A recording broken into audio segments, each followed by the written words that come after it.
चलिए तो बड़ी खबर झरिया से मिल रही है, जहां एक 407 वाहन जमींदोज हो गया, जिसके बाद अफरा तफरी की स्थिति बन गई। लोगों ने जमकर हंगामा किया है। इस घटना के बाद बीसीसीएल के प्रति लोगों में खासा आक्रोश दिखाई दे रहा है। झरिया सिंदरी मार्ग पर इंदिरा चौक फुलारी बाग के समीप बनिया हिर में अचानक गोफ बना। इससे पुराना बंद पड़ा 407 वाहन 15 फीट नीचे जमीन में समा गया।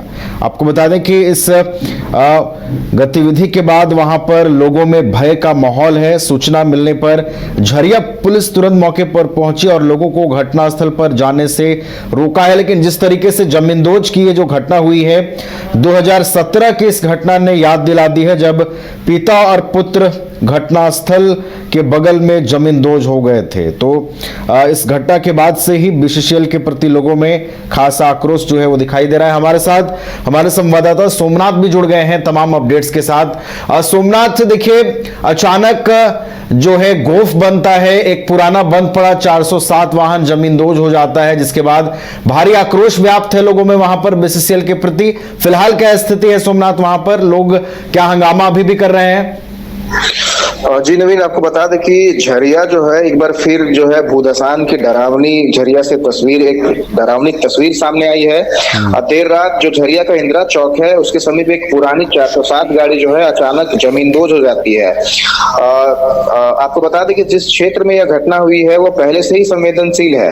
वर्ष 2017 में भी ठीक इसी प्रकार एक घटना हुई थी, जहां पर एक पिता और पुत्र दोनों जमींदोज हो गए थे, जिनका आज तक सुराग नहीं मिला है। तो ऐसे में सवाल उठता है कि जब पहले से ही यह क्षेत्र संवेदनशील है तो ऐसी लापरवाही क्यों बरती गई, क्यों लोगों को पुनर्वास नहीं कराया गया, और जो कोयला लगातार जल रहा है उसके कारण आए दिन ऐसी घटनाएं हो रही हैं। तो इसी को लेकर लोगों में आक्रोश है और लोगों के बीच कहीं ना कहीं एक असमंजस की स्थिति है और लोग भय के माहौल में वहां पर रह रहे हैं। सोमनाथ, लेकिन आपने जो बताया कि लोगों में आक्रोश है, ये आक्रोश कोई नया नहीं है सोमनाथ, और लगातार इस तरह की घटनाएं कोयलांचल के अलग अलग क्षेत्रों में देखने को मिलती हैं, लेकिन इसका कोई सख्त निराकरण, कोई त्वरित पहल इस पर नहीं होती है सोमनाथ, जो एक बड़ा सवाल है। और तमाम जो वहां पर कोयला प्रबंधन कंपनियां हैं उनको ये चीजों को गंभीरता से लेना पड़ेगा सोमनाथ, जिस तरीके से घटनाएं हो रही हैं। जी नवीन, जो कंपनियां वहां पे चल रही हैं उसमें जिस तरीके से काम हो रहा है, एक तो कोयले के नीचे आग लगी हुई है और कोयला निकालने के बाद एक प्रोसेस के तहत पूरा काम होता है, जिस पर भराई का काम कराया जाता है और लोगों को जहाँ पे संवेदनशील इलाका है वहां से लोगों को पुनर्वास कराया जाता है।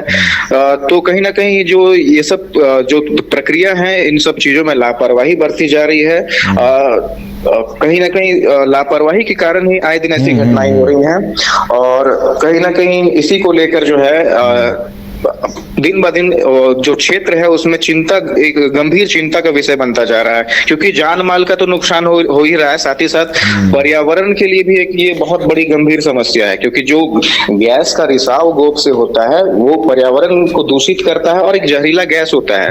तो आए दिन वहां पे एक बड़ी चुनौती लोगों के लिए वहां पे रहना है। हम और आप भी अगर वहां पे रिपोर्टिंग करने जाते हैं तो अगले क्षण क्या होगा, हम वहां पर जमीन में रहेंगे या जमीन के नीचे रहेंगे, इसकी कोई गारंटी नहीं है। चलिए, तो गंभीर सवाल है, एक बड़ी चुनौती उस क्षेत्र के रहने वाले लोगों के लिए भी है कि कब जनहानि हो जाए, कब वहां पर गोफ बन जाए और लोग उसके अंदर समा जाएं, इसकी कोई गारंटी नहीं है। जिस तरीके से ये जो घटनाएं हो रही हैं, और कोयला प्रबंधन कंपनियां आखिर कब चेतेंगी और इस तरह की घटनाओं पर लगाम लगेगा, ये अभी भी बड़ा सवाल बना हुआ है। बहुत बहुत धन्यवाद सोमनाथ आपका हमारे साथ जुड़ने के लिए, पूरी जानकारी हम तक पहुंचाने के लिए।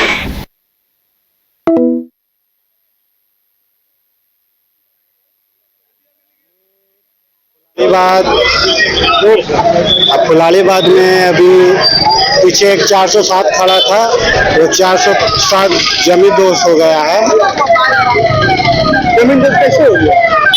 ये बरसात का टाइम है और मान लीजिए बीसीसीएल का लापरवाही है, जो फुलालीबाद में इतना बड़ा घटना 2017 में जो हुआ था उसको भी देख के चेता नहीं है, और इसमें पानी और बालू का भराई जो होना चाहिए वो पानी और बालू का भराई हुआ नहीं है, उसी को लेके ये आज घटना घटी है। और अभी मान लीजिए इसके पीछे बस्ती भी है, ये छोटा घटना है, एक गाड़ी गया है सैकड़ों की संख्या में यहाँ पर लोग रहता है, कभी बड़ा हादसा भी हो सकता है। अभी बारिश तो चालू हुई थी, उसका एक ट्रेलर है, पिक्चर अभी पूरा बाकी है। 17 में ही 21 मार्च 2017 में ही बबलू खान उनके पुत्र यहीं पे जमीन दोज हो गए थे। हम सभी ने प्रयास किया पर हम वो मिट्टी में ही अंदर मिल गए। उसके बाद से आज तक झरिया में कुछ भी नहीं है।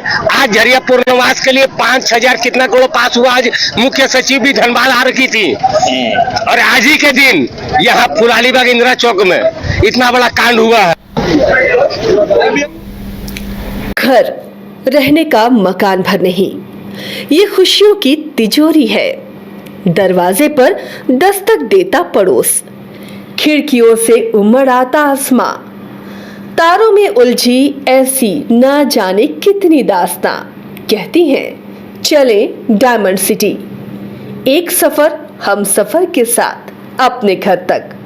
Diamond city, life long bonding, 500 से ज्यादा खुशहाल डायमंड परिवार। जल्दी करें, सिर्फ 200 फ्लैट बाकी। आज ही बुक करें अपना आशियाना। बायोम है सिर्फ मेडिकल प्रिपरेशन का संस्थान। बायोम बना फिर से एक बार रांची से नीट यूजी में सर्वश्रेष्ठ एवं सर्वाधिक रिजल्ट देने वाला संस्थान। 10th और 12th पास्ड स्टूडेंट्स के लिए नीट की क्लास जल्दी ही शुरू होने जा रहे हैं। Digital classroom, high tech library, individual doubt solving, updated study material, comfortable hostel facility और ट्रांसपोर्ट फैसिलिटी के साथ नीट क्रैक करने का सपना होगा और भी आसान। कॉल 73600666185 और विजिट बायोम, circular road and Hinoo, Ranchi.